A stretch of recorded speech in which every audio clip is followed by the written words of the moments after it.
Hey, welcome back to Gaming Bench.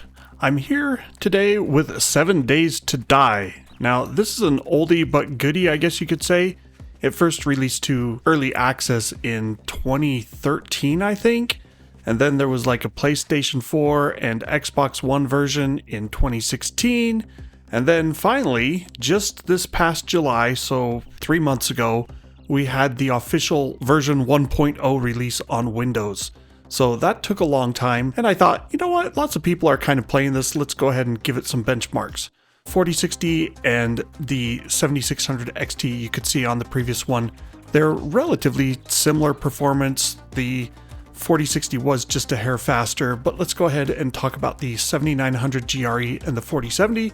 These are both, mainstream, mid-range, upper mid-range, depending on your price bracket, GPUs. And here the 7900 GRE is definitely outperforming the 4070. This is at 1080p and medium settings, so sometimes the extra cache helps out AMD, or other factors. Drivers seem to scale better with lower demands, so we probably won't see that same level of performance difference as we go up the ladder. And here at the 7900 XTX and the 4080 Super, again, we have AMD with a modest lead. It's averaging close to 270 frames per second, so very, very playable. And the RTX 4080 Super is getting about 250 frames per second.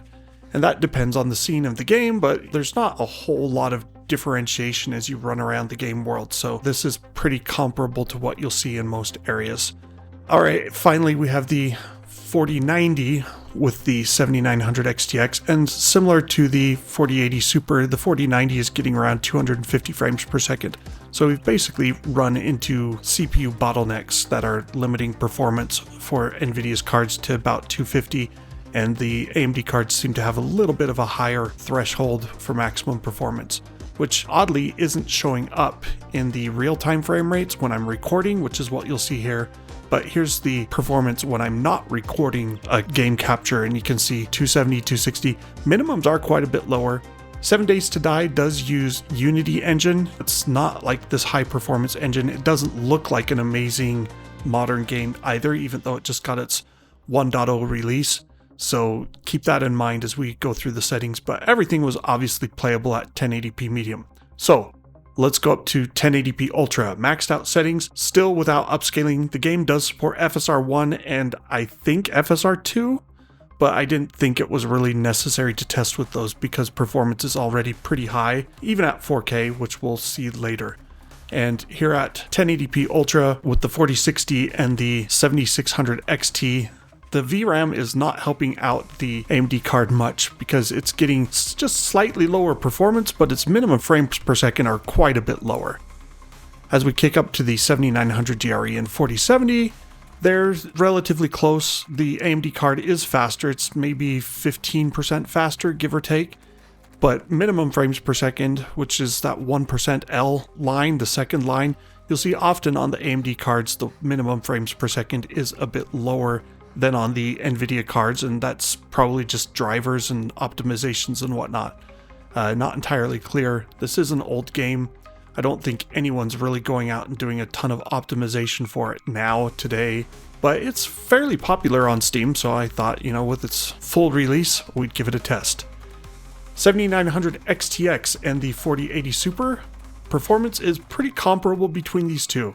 Nvidia has now taken just a slight lead. It's just over 200 frames per second versus just under 200 frames per second on the XTX, but we're still pretty much hitting CPU limits on the Nvidia side, as we'll see when we get to the next GPU. But also I should note the 7900 XTX, I ran a slightly different route at the time because I was injured, so that changed the speed that I was running, but I did correct that for all of the other GPUs. So you won't see the slightly different path on any of the other GPUs, I don't think. And here's the 4090 with the XTX, and Nvidia's got a slight advantage, but average FPS overall was 205 compared to 197. So nothing that you would actually notice, and the 1% lows are basically tied here at around 125. So again, that's a pretty big gap between average FPS and 1% lows, indicates there's probably a little bit of micro stutter happening, and that's common with games that just aren't tuned as nicely, which for almost 10 years old, I guess 10 years old since its early access days game, does make sense. Here you can see the overall performance, that almost vertical line on the top 3 GPUs, again, a good indication that we've got CPU bottlenecks in effect. But as we kick up to 1440p, which we'll get to next, we should see less of that. And most of these standings make sense. Those GPUs are faster, that place higher in most other games as well. Here we're at 1440p with the 4060 and RX 7600 XT. And the Nvidia card is again doing quite a bit better on the 1% lows. I mean, when we get to the chart, you'll see it's like 40 frames per second on the 4060 versus 25 on the 7600 XT. Even though their average FPS is almost the same, right? Close to 50 frames per second. It was 48 frames per second on the 7600 XT. So there's a slight advantage for Nvidia, but nothing major. Kicking up to the 7900 GRE and the 4070, we see the 4070 is still behind overall performance by maybe 10 to 15%, but the GRE has worse 1% lows, and that's kind of weird because it's got more VRAM, so I wouldn't normally expect to see that, but this is just the way game engines and optimizations sometimes work.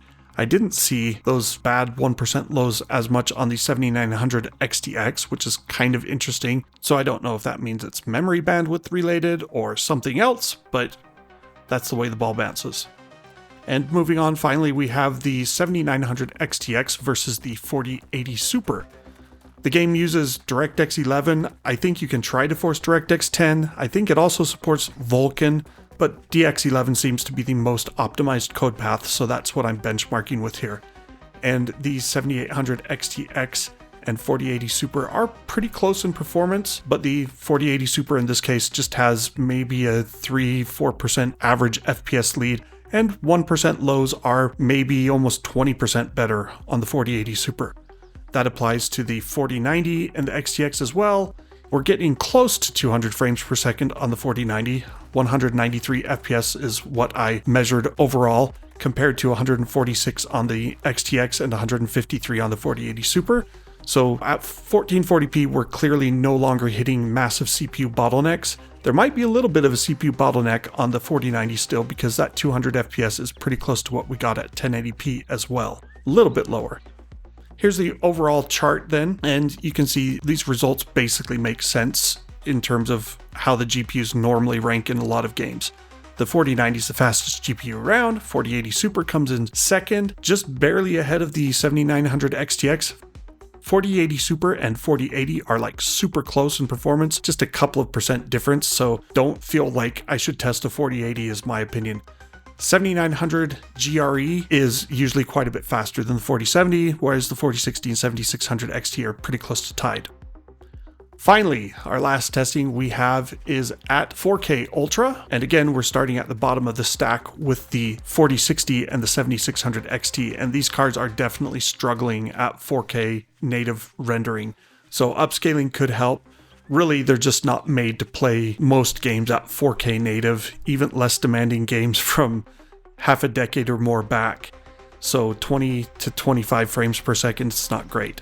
The 4070 and the 7900 GRE, they're hitting playable frame rates, but the 1% lows on the GRE are stuttering, dropping down to low 20s at times, and so that's not a great experience. You could try upscaling to improve the general feel of the game, but the 4070 Nvidia's drivers seem to just be doing better with Unity Engine in 7 Days to Die. It's kind of the reverse of what I saw with Once Human, which was using DirectX 11 as well, where the 4080 Super was a bit slower than the XTX. Now the 4080 Super is a little bit faster with better minimums as well.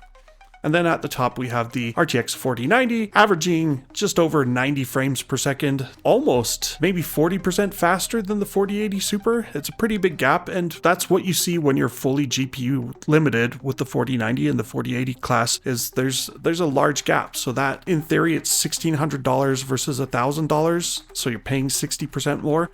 But if you're already willing to spend $1,000, going up to the 4090 could make sense.